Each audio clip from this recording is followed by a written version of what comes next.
안녕하세요. 맨디쌤의 심리학 이야기의 맨디쌤입니다. 여러분들 연애가 또 끝났나요? 이 시기에 여러분들은 물론 아쉽겠지만 만고불변의 진리죠. 만남이 있으면 이별도 있을 뿐입니다. 여러분들 그 연애가 즐거웠고 행복한 추억들이 가득하다면 이별 후에 해야 할 일들이 그리 많지 않지만 만약 만남 초반에만 잠깐 즐겁고 대부분은 불편하고 불행한 기억들만 가득하다면, 그리고 무엇보다도 이런 연애가 계속 반복되고 있다면 여러분들은 이별 후에 거쳐야 할 단계들이 있습니다. 오늘은 여러분들이 행복하지 않은 연애가 끝난 후 거쳐야 할 4단계에 대해서 이야기해 보도록 하겠습니다. 1단계, 시련의 상처 극복하기. 연애가 끝난 후에 여러분들은 물론 아픔을 겪고 있을 것입니다. 이 아픔에는 상대를 보고 싶지만 볼 수 없는 것에 대해서 오는 것일 수도 있고, 서로가 서로에게 주었던 불안과 상처들도 있을 수 있습니다. 특히 이 후자에 해당되는 상처들은 그냥 시간을 통해서 해결하기보다는 적극적인 조치를 취해야 하는데요. 왜냐하면 이 상처가 지금 남아서 아프기도 하지만 앞으로의 연애에 악영향을 끼치기 때문입니다. 이를테면 과거 연애에서 연락 문제로 상처를 입은 사람이 있다면 이 사람은 새로운 사람을 만날 때 이 연락에 대한 기준을 과도하게 적용할 수 있습니다. 뭐 이런 거죠. 내가 불안하니까 뭐 먹거나 어디 갈 때는 꼭 나한테 보고해줘야 돼 같은 거요. 왜냐하면 이전의 상처를 또다시 겪고 싶지 않기 때문입니다. 그렇게 새롭게 만난 상대는 이러한 기준이 너무 버겁고 자신의 스타일에 맞지 않을 수 있어요. 초반에는 물론 이런 기준을 준다 하더라도 좋아하는 마음이 있기 때문에 이 기준을 충족시키려고 하지만 결국 이를 지키기 어렵기 때문에 지치게 되고 이것이 갈등의 씨앗이 될 수 있습니다. 만약 헤어진 후에 이와 관련된 상처가 어느 정도 회복된 상태였다면 새롭게 만난 상대에게 이러한 기준을 적용하지 않았겠죠. 그러면 당연히 새로운 만남에서 갈등의 요소들이 줄어들었을 겁니다. 이뿐만 아니라 이전 연애에서 겪은 다양한 상처들이 새로운 연애에 영향을 미칠 수가 있습니다. 연락, 이성 문제, 바람, 지나친 집착 혹은 지나친 방임 등이 대표적인 예시가 될 수 있겠죠. 이러한 상처들은 앞서 말했듯이 새로운 사람에게 어떤 기준을 적용할 수 있고 또 혹은 과도한 반응으로 나타날 수 있습니다. 이를테면 연락이 안 되어서 힘들었던 연애를 한 사람은 새로운 연인에게는 과도하게 자주 연락하길 바랄 수 있고, 이전 연애에서 그 사람이 만나는 이성들 때문에 힘들었다 하면은 새로 만나는 사람에게서는 이성과 만나는 것에 대해서 극도로 경계하게 될 수도 있고, 이전 연애에서 심한 말을 들어서 상처가 있다고 하면 현재 연애에서 사소한 말을 하더라도 피해의식으로 반응할 수도 있습니다. 연애가 끝난 후 거쳐야 할 2단계는 반복되는 연애 패턴을 인지하고 벗어나는 것입니다. 이 불행한 연애를 반복하시는 분들은 공통적으로 반복된 연애 패턴을 보이곤 합니다. 그 패턴이란 만남의 시작, 중간, 그리고 헤어짐에서 반복될 수 있는데요. 이를테면 이들은 같은 방식으로 사람을 만나고 또 같은 상황에서 불안과 분노를 느끼고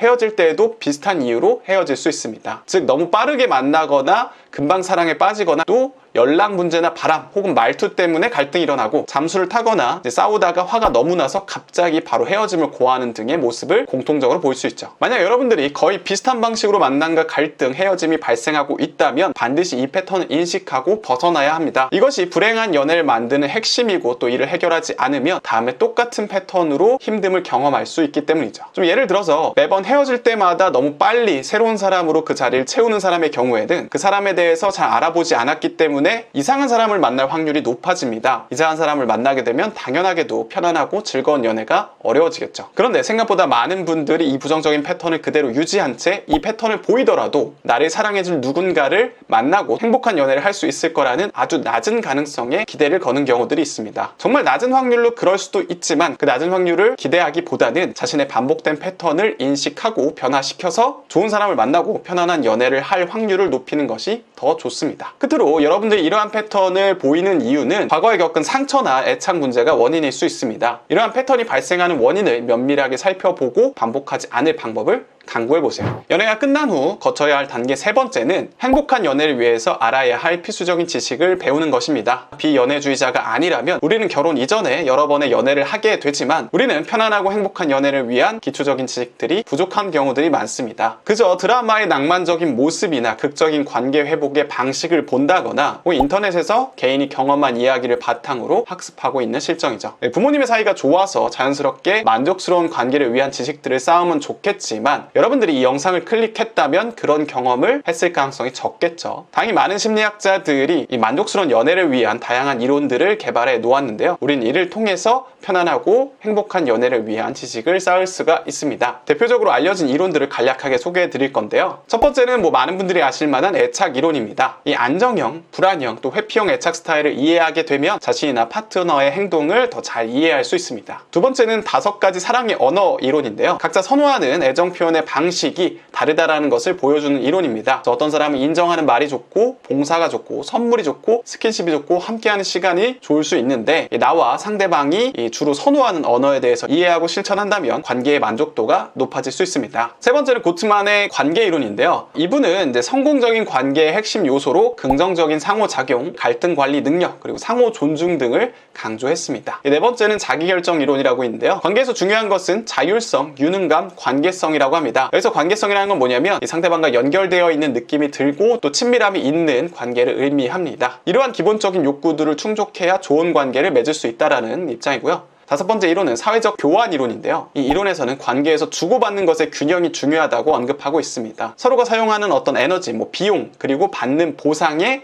균형이 맞을 때 관계의 만족도가 높아질 수 있다고 합니다. 우리는 좋은 관계를 이어가기 위해서 이러한 지식들을 배울 필요가 있고 새로운 관계에 이 이론들을 적용하면서 더 좋은 관계를 만들어 나갈 수 있습니다. 연애가 끝난 후 거쳐야 할 네 번째 단계는 새로운 연애를 위해서 자신감을 키워야 합니다. 연애가 실패로 돌아가게 되면 자존감이 하락하고 새로운 관계에 대한 자신감이 떨어질 수 있습니다. 어쩌면 애초에 자신의 매력과 가치에 대한 인식이 부족해서 연애가 불안하고 또 불행했을 수 있어요. 그러므로 우리는 새로운 연애에 앞서서 스스로를 믿고 또 자신감을 구축하는 작업들이 필요합니다. 이는 새로운 관계에 대한 자신감을 만들어내고 새로운 사람을 만나기 위해서 적극적으로 기회를 만든다거나 만약 관계를 맺지 못한다 하더라도 상처를 덜 받는 효과를 만들어낼 수 있습니다. 이게 뭐냐면 상대랑 이제 소개팅을 했는데 잘 안 되더라도 상대가 나 잘 못 알아본 것 뿐이지 내가 가치가 없는 게 아니야 하면서 상처를 덜 받게 되는 거죠. 이를 위해서는 제가 누누이 말씀드리지만 기본적으로 자존감을 높이는 과정이 선행되어야 하고요. 또 그 외에는 스스로가 이성적인 매력이 어떤 것이 있는지 잘 인지하고 써보고 수용하는 과정들을 거쳐야 하고 특히나 이전 연애에서 듣거나 경험한 스스로의 장점들에 대해서 기억해봐야 합니다. 네, 지금까지 행복한 연애를 하지 못한 분들이 이별 후에 거쳐야 할 4단계에 대해서 알려드렸는데요. 만약에 여러분들 이 4단계를 혼자 거치기가 힘들다면 이번에 진행하는 멘탈 디자인 클럽 2에 지원해보세요. 이 멘탈 디자인 클럽은 일주일에 하나씩 멘탈 관리의 기술을 배우고 이 참여자들과 8번의 실습을 하는 챌린지 프로그램입니다. 연애로 인해서 무너진 멘탈을 어떻게 회복해야 하는지 잘 모르겠고 혼자 노력하느라 힘들었다면 또 이번 기회에 매니쌤을 통해서 멘탈 관리에 대해서 배우고 또 같은 목표를 가진 사람들과 함께 해보세요. 이전 연애의 상처를 잘 회복하고 건강한 관계를 위한 지식을 배우고 스스로에 대한 자신감을 바탕으로 연애를 준비할 수 있습니다. 이 멘탈 디자인 클럽 시즌2는 현재 멘탈이 무너진 분이나 실질적인 도움이 되는 멘탈 관리의 기술을 배우고 멘탈 관리에 관심이 있지만 실행력이 부족하신 분, 또 멘탈을 관리하고 주체적으로 살고 싶은 분이 이제 대상이라고 볼 수 있고요. 시즌2에서는 특히나 연애가 끝난 후에 멘탈이 무너지신 분, 그리고 기존의 불행한 연애의 패턴에서 벗어나고 싶은 분, 끝으로 건강하고 행복한 새로운 연애를 위해서 준비하고 싶은 분을 모집하고 있습니다. 진행 과정은 참가 신청을 해주시고 기재한 메일로 제가 커뮤니티 가입 초대 메일을 보내고요. 오픈 채팅방에 초대를 해드리겠습니다. 시즌2 기간 동안 4번의 라이브 강의를 들으실 수 있고 녹화본을 VOD로 만들어서 전달해 드립니다. 8번의 미션을 수행을 하고요. 모두 완료하시면 보증금을 100% 환급해 드립니다. 그리고 참여자들끼리 응원하고 또 격려하고 후기도 작성하는 시간들을 가져볼 거예요.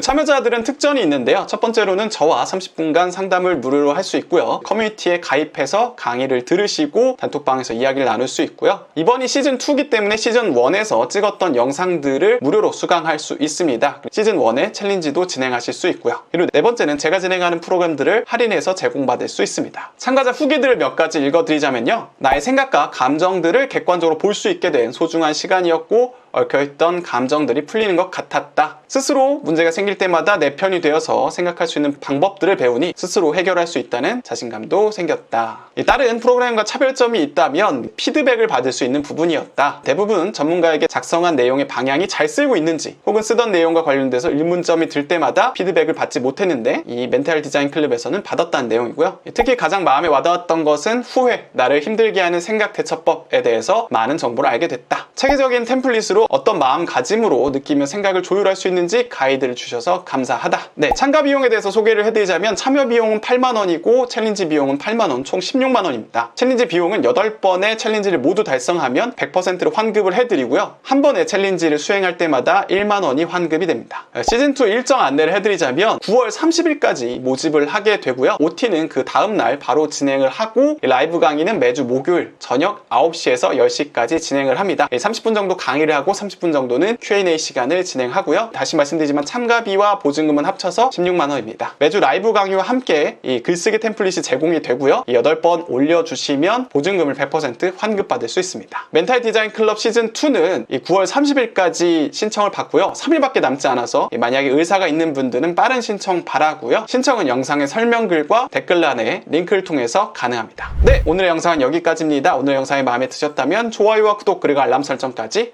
해주세요. 그럼 안녕!